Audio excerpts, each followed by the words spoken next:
All right, Cat Shade's back again. Who's ready for an really embarrassing story? Well, let me tell you about the Dayton Metal Fest 1995 in Dayton, Ohio, Saturday, July 1995, and how I got arrested and molested by a homosexual cop after the show. All right, so I can barely read some of the small writing on this flyer. All right, Saturday, July 15, 1995, an all-day jam fest, all-ages show featuring Decay. At the time, Decay was a thrash band that was still 90s friendly. They weren't 80s thrash. It was 90s friendly thrash.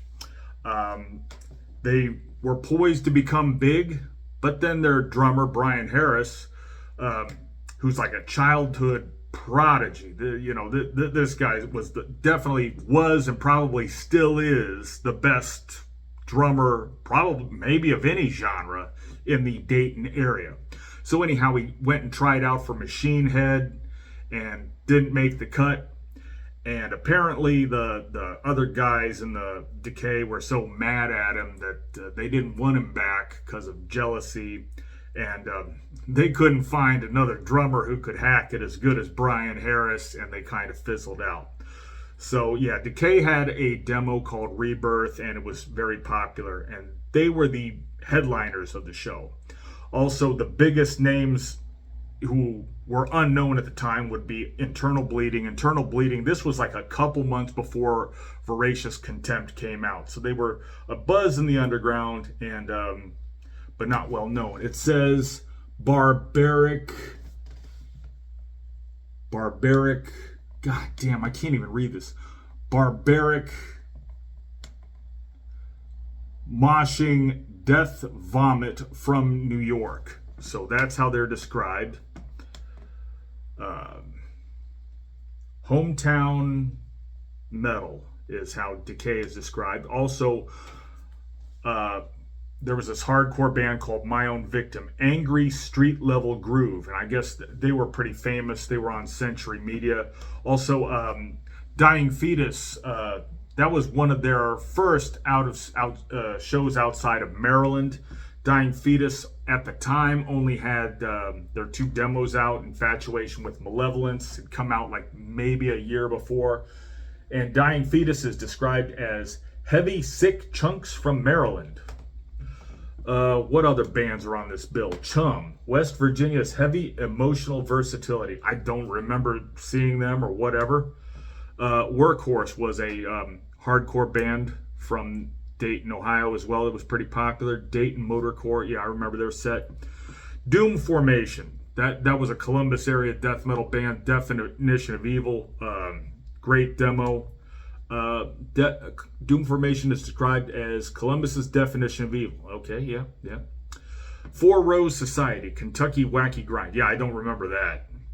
Echotox, From the East Side. Okay, so Echotox was this hardcore band from Dayton, from the East Side. And the East Side is where like it was a white trash area, and probably still is. I lived there for a few months here and there.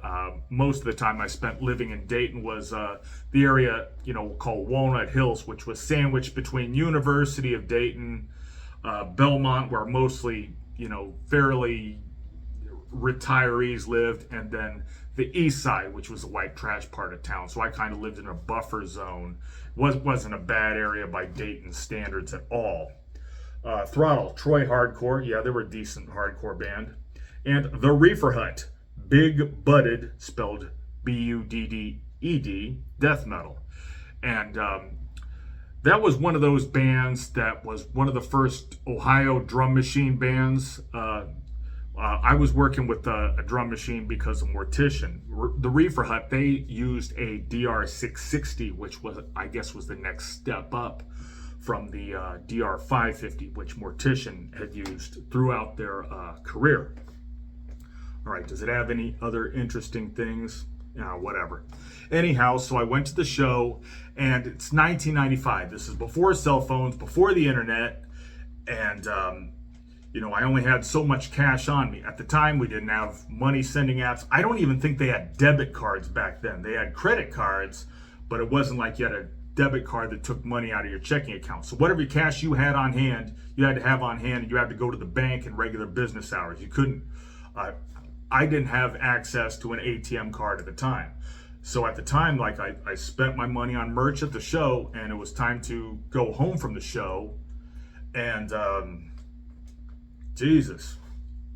car started having problems. So I pulled over in the Kroger on Needmore Road parking lot, which is nearby this venue, which was called Brookwood Hall, or Rebos. Rebos meaning sober backwards.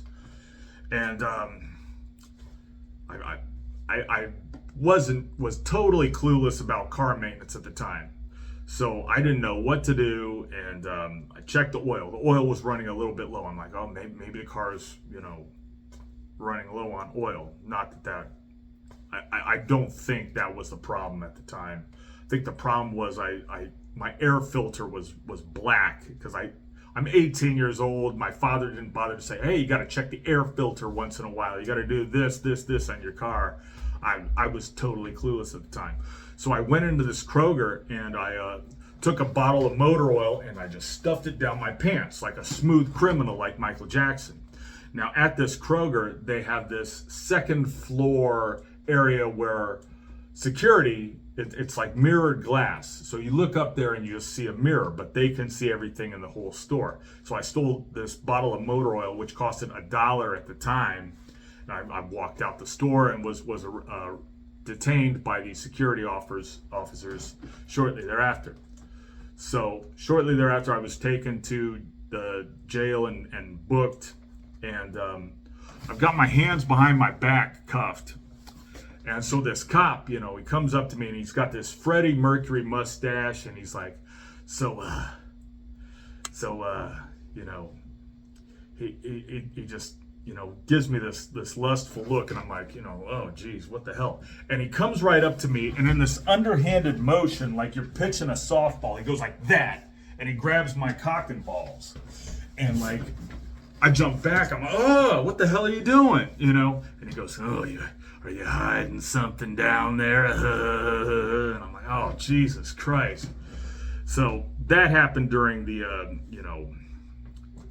police station encounter. So shortly thereafter, I was taken to the jail. And while at the jail, like, the older inmates are like, oh, what are you here for? I'm like, I got caught stealing a bottle of motor oil at the Needmore Kroger. And they're like, oh man, never steal from that store. They got tons of security. Oh God, I was so clueless. And then one of the black inmates, this fat black guy, he was like probably about like 30 years old. He goes like, man, if you're still here in the morning, they're gonna transfer you to cell block C. And there's this guy named Congo.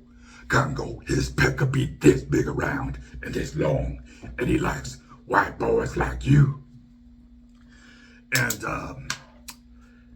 even though I was kind of young and gullible, I could tell he was yanking my chain, and there was no such thing as Congo. But I did call my dad, and my dad, of course, humiliated me and belittled me, as you predict. And then I went to court, and I pled guilty to the charge, didn't have to do any additional jail time. I'm sure I could have got the charge reduced, but nowadays you can just get everything expunged off your record. My entire criminal history beyond the 7 DUIs are all non-violent little BS misdemeanors that I'd since had expunged or sealed off my record. Nobody cares that I got a disorderly conduct in 1998 in Piqua, Ohio, other than me. Nobody cares that I got a public intox in Davenport, Iowa in 2019, except for me. I had all this crap, wiped off my record. Well, I might as well tell you about what I saw at the show. All right, Dying Fetus. That was the first time in 1995, the first time I'd ever seen a death metal band wear ball caps on stage. Both Jason and John wore their ball caps on stage.